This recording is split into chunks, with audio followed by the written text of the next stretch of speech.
It's got nothing to do with the electronic system. Right. Folks, this system is used all over the world. Okay? Hello? Hello? Dan. Okay. Oh, Dan's up next. Let me just tell you one thing. Jesus. You're still giving out paper ballots. Did you ask those with a paper ballot, who are not voting electronically? Because we have 130. Maybe there are people here who don't take why are we giving paper ballots if we're not assuming some people will be voting by paper ballot? Because we're not assuming anything. Computers can fail. And if they can't clear it, we will use the paper ballot. No, but there are people who take a paper ballot because they do not want to give their ID. Those people are not being represented because they have their paper ballot, but they're not being permitted to vote. Okay, I hear you. They don't want to, they don't want to. But why don't we have a procedure, follow the procedure, or you're going to give up your rights, all right? Dan. Yeah, I repeat what I asked last. Dan. Yeah, I repeat what I asked last meeting. Why don't we just do a majority vote for whatever we have here? They do it in corporations, they do it in other places. Why did we stick up to a number? It's more democratic to have the majority here, whatever it is. It could be 60, 100, or whatever. If we have a majority here, let's vote. It's better than just to go back to the executive board. Very slippery slope to engage in non-quorum voting. You can end up with a very small number of people speaking for thousands and thousands. Mr. President. You want to change the bylaws, present your concepts to the advisory committee, but I think non-quorum voting is a very dangerous step. Mr. All David. right. Yes. I would like to say something. On the paper ballots that we give out every month to the delegates, why can't they be numbered like from 1 to 250? And one person handed, after they hand in their card, a number ballot, and you have it would be exact. You handed out 140 ballots, 150 ballots, John, and that's it. what will that accomplish? If you don't What have will a it quorum, accomplish? You wouldn't know you don't how have a many quorum, ballots you gave out. right? Excuse me? Those paper ballots are a backup just in case our computer system fails and we can't clear it. But if they were numbered, you would know how So many what? didn't. What difference would it make? All right. Dr. Handelsman. Richard Handelsman, Plymouth V. Two comments. First of all, to back up what Mr. Israel said, the state requires at least 1/3 as a minimum quorum. Anything less, if you have a vote, anyone can challenge it in court and you will lose. The second one is the comment about checking people pressing their button. You can't force a person to press the button or hold up a ballot. He can simply sign in and sit there, and there's nothing you can do about it. But he is listed for a quorum. Okay. Olga. For the record, I have already brought it to the advisory committee that if there is no quorum, that the majority will take the vote. And they turned that down. I do not believe that they brought it to the attention of the attorney to do so, but they did turn it down. If people are interested, they could bring it to the advisory committee again and suggest they take another vote if you think that it is advisable or not. Thank you. Just one correction. Everything you say is true, except Rod Tennyson is absolutely opposed to quorumless voting. Okay? I want you to imagine, for example, at the executive board, and my God, there's only 11 non-officer members, and you don't have a quorum. You got 6 people there. 6 people have now made a decision which could be fall back upon for 14,000. Non-quorum voting in my opinion, is a big mistake. Go- David, can I answer you? Yes, of course. A lawyer being opposed to something is a lot different than a question being legal or illegal. And I just want people to understand that. Okay. True. Randall. Can I skip in for 1 second to clarify things? Yes, Randall. The bylaw committee does not have the authority to change state law. Okay? We have the lowest quorum during 7 months of the year. Actually, 5 months. What is it? 5 months of the year, which is 117, because that's not more than 1/3 of the prescribed members. Okay? We have the lowest quorum then. This is 141. This was arbitrarily made years ago. Maybe we should lower it in consideration of not having a quorum in September and losing a quorum today. That might be a consideration, okay? But it is what it is, and we can't have a vote without a quorum, okay? And that's the bottom line. You can't ask the bylaw committee to change something that only the legislature can change. Fair enough. Who's up? Barry Weiss from Somerset Ave. Hi. I have a comment to make. This clicker is an electronic transmitter, battery operated. The distance that it is transmitted will be dependent on the power in the battery. As the batteries degrade, the distance degrades. You can have people up in the balcony pushing their clicker and it won't register. So I don't know what kind of testing you do, but that's something you need to take into consideration. The clickers are checked every month. And, What distance? And indeed, Ken Graff went all the way back into the corners and checked those clickers. They are guaranteed for, I believe, 250 feet. That's a good idea. Thank you. All right? Can I say something? Sir, yes. My name is Lenny Seltzer from Chatham Tea. Is there only one individual from Berkshire listed that can take the vote? Yeah, but the Is there a second in charge? sign-in is over. Right. Yeah, but Right. if they don't they sign in? You want to reopen sign-in? I mean, that's another change in procedure. I Well, mean, which no. would be faster? Huh? Re-sign?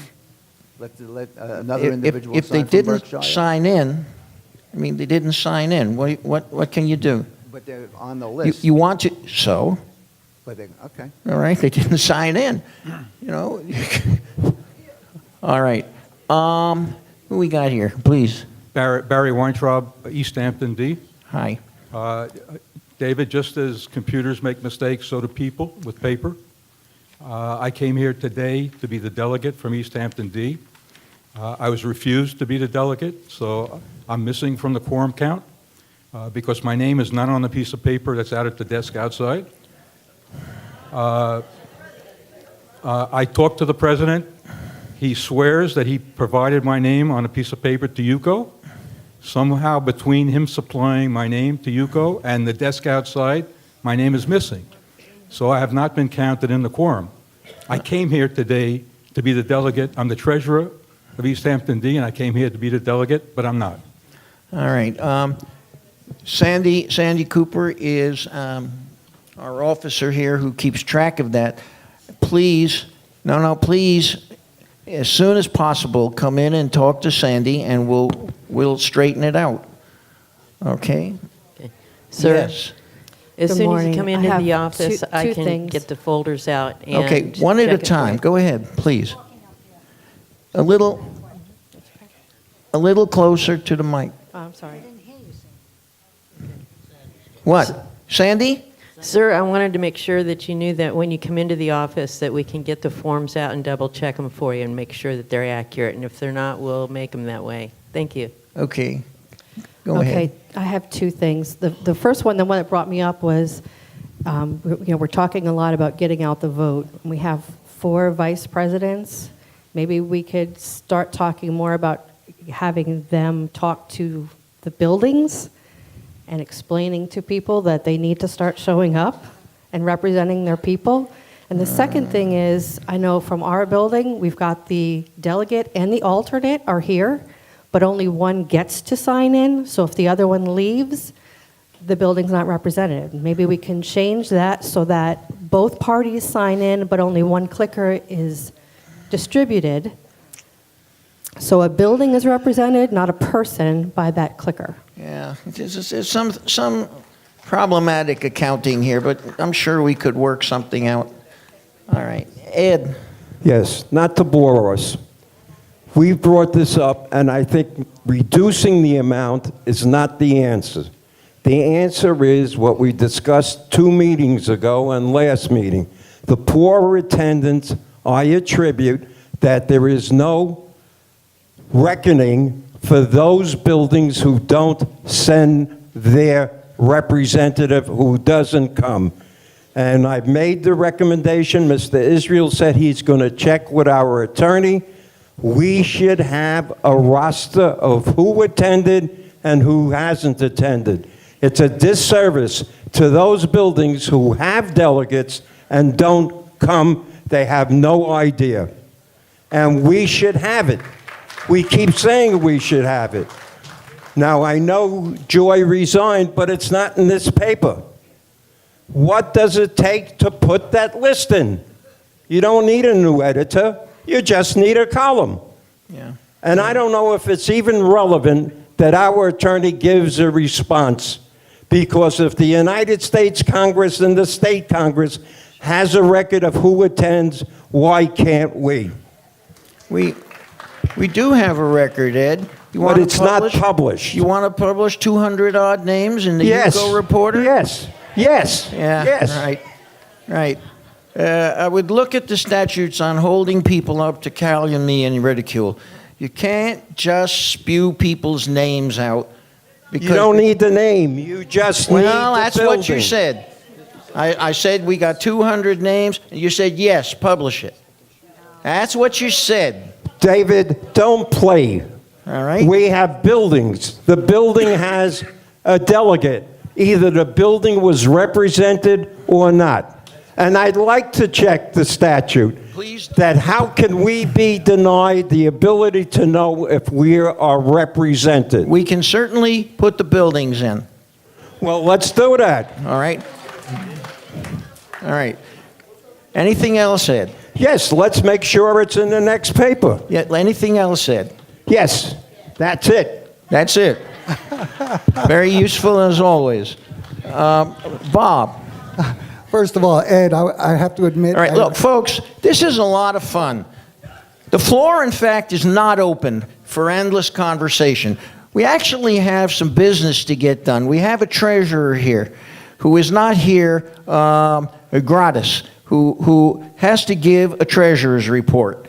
Now, this is obviously something that's got everybody excited. You know, it's not my fault there was no quorum. That's apathy amongst the delegates and amongst the buildings, you know, and we have had repeatedly, we've had vice presidents calling presidents in their quadrant. We've tried and tried and tried. All right, now let's move along, Bob. All right. On the back of your ID card, it states, all IDs are property of WPRF. Original ID must be presented to any and all WPRF security personnel upon request. Your card is not yours. It belongs to the village. So for those people that do not want to give up their cards to get a clicker, you're giving up your rights. And you shouldn't say anything about it. That's all I got to say. All right, I'm not saying we haven't made mistakes out there. We had 2 people with almost identical names, and they both got the wrong ID card, but that was corrected within the day. No ID cards have been lost. All right, sir. Yakov Millionaire, 301 Wellington. I just have proposition for you. You know, sometimes delegate cannot come because they're sick or they're out of city. So give right to president to send somebody with letter. This letter can be approved right away by coming in. Or another option, give to president 2 clicker and he just going to handle instead of somebody don't come. We considered signing the clickers out to each association, but we were concerned that they would not be properly maintained. Okay, but All right. what about to give letter? If somebody can come, so the president can send somebody else this letter. He is today No, represent our building. If the president sends someone by Wednesday of Delegate Assembly Day, they will be entered into the sign-in sheets. All right? To have someone run up at the last moment, and believe it or not, we used to do that. It puts a lot of burden on the people at the front end. This is not a major issue, folks. Every association should be able to get their voting delegates here. This is not a great demand on you. All right? You But know what this is meeting, demand? this meeting is every month. You know, the first Friday in the month. Get your people here. It's really a crime that there's no quorum here at this time of year. Yes, Barbara? I just want to say something. When you fill out that form and you bring it to UCO, I don't know how many lines are in the back. You don't have to put 1, 2, 3. You can put 10 alternates. So if your president can't come or your main delegate can't come, just go down your line and say, you go this week because I have a doctor's appointment. You don't have to put just 1 or 2 people. Put as many as you want. There's alternates. I think there's how many lines, Sandy? About 20? 9 lines, sorry. So you can add more even to that page. Add the names, then you're covered. All you have to do. Exactly. Excuse me, do you think one of our vice presidents or our CAM can get the lights on before someone gets hurt? I've asked Laurent 3 times. Apparently he doesn't understand. So can somebody go into the office or someone to tell I us- do understand I need to turn off everything and bring back up everything. If this is something you would like, I can do that. I need to go back in the theater, in the electrical room, and turn off everything. All right. If it's not something easy I can do, I'm sorry. Okay. Mr. David, yeah, this yeah, is yeah. the last of, I made up a sign, asked Mr. Richland, a little sign, I laminated it, to post it on every bulletin board in the village. I volunteered to make these up for you. I believe you saw these. I don't know if you What did the accepted them or sign what. say, John? Excuse me? What did the sign say? It says important. First Friday of every month, there's a delegate meeting. Have your building delegate attend. Thank you. All right. We can probably distribute that from UCO. Yeah. All right. Thank you. I want to get something done here now, folks. As I said, there's a memorial service at Anshi Sholom tomorrow at 10:45. Please. Now, I announced briefly the retirement of Joy Vestal. Joy came to us with 50 years of newspaper experience, a true newspaper person. She transformed the UCO Reporter and has made many contributions. I would like to present Joy with this plaque in recognition of your long service and commitment to our community.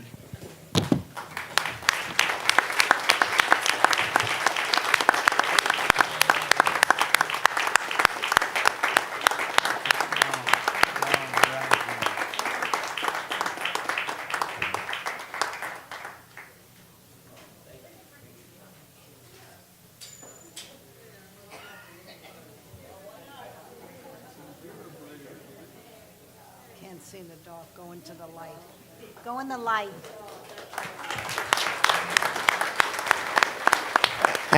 And Joy, please do not be a stranger. You are welcome to dispense your wisdom at UCO at any time. David, I've never made it a point to be a stranger anywhere.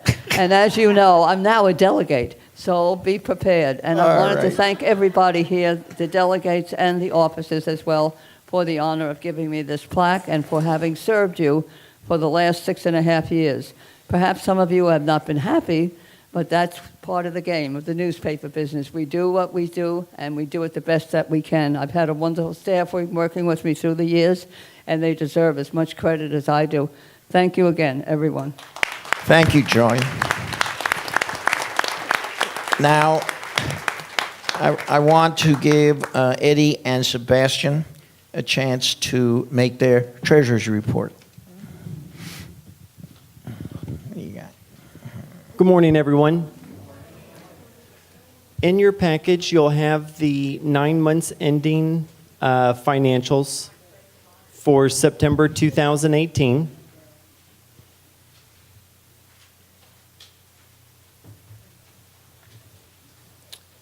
And if you go to the middle column where it says year-to-date actual and go all the way down to the bottom, you'll see that we're 94,000 ahead with surplus as of right now.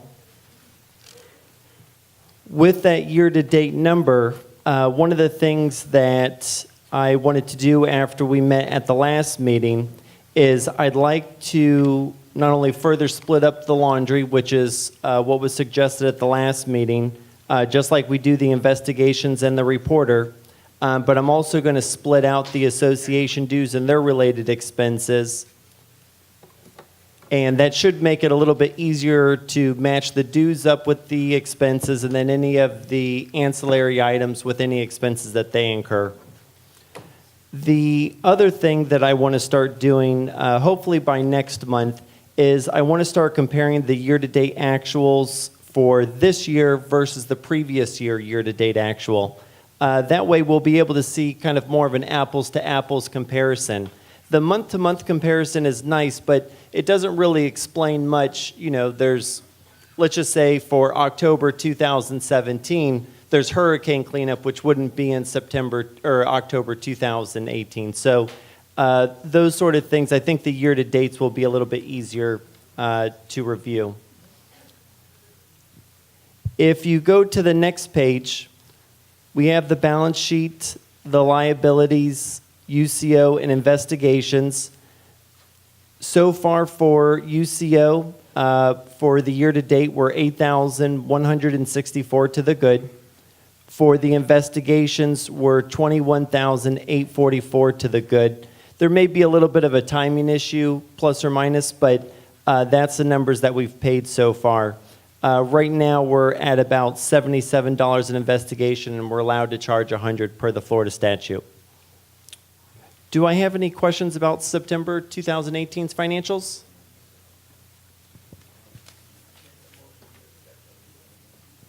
Yes, sir. Thank you, everyone. All right. Thank you, Sebastian. I want to make a point here. While two of the items under new business require this Assembly's ratification, the third item does not, and we will indeed fall back to Executive Board on the issue of storm drain inspection and cleaning by Cobra Environmental. I'm going to let our CAM speak a few minutes on this. I simply note this has not been done in 8 years. Last time we did it, we took out tons and tons of sand, which of course reduced the efficiency of the drain. It is unfortunate that this Assembly does not get to debate on this because this is a $100,000 plus project. But in fact, it was, I believe, unanimously, with one abstention, approved by Executive Board, and we will fall back on that vote. Donald? Good morning, everyone. Before you is a proposal from Cobra Environmental for cleaning and inspection of our storm drain system, which is quite extensive. This proposal was vetted by the Bids and Infrastructure Committee. It was approved by the officers and the Executive Committee, the Executive Board. What's basically going to happen here is trucks are going to come, clean out with vacuums and hoses any debris that has collected over the years into our storm drains. We'll make our storm drains operate more efficiently. They'll also be inspecting for damage, weak spots, and create an inventory of areas that might need either immediate or deferred attention. Basically, it's something I think should be done on a periodic basis. It's been 8 years. So that's pretty much all I have, other than there will be very little interruption in traffic while this happens, which will take a little over a month. If anybody has any questions, I'd be happy to answer them best I can. No? Okay. Oh, hi, Phyllis. As soon as I'm going to bring the contract for signature today, and we'll work out a schedule. Obviously, we have to work with the contractor on that. I'd like to get it started as soon as possible so that it's not done during the heart of the season, but we have to work with the contractor on that. Good question. Any other questions on this drain cleaning project? All right. Thank you. Thank you, Donald. Thank you, everyone. Committee reports are, of course, here in the system, which drops us into good and welfare, good of the order. Come up. Did I miss something? Yeah. As you may remember, David, a few months ago, I brought up the idea that in the lack of a quorum, we ask for corrections, and this way... Oh, yeah. So would you like to do that now? Yes. But we can't approve it anyway. You don't approve it now. Right. You make the corrections now Yes. so that in the future, you have already vetted minutes. But we did ask for corrections up front. You keep asking for them, but you don't wait to get them. Yes, you we always do. wait for the quorum to come in. There was no quorum today. No, I Did we understand. review and ask for corrections today? Yes, I ask every time. Asked, Stop but already. nobody came in. And because- nobody came up to correct the minutes. Okay, I'm here to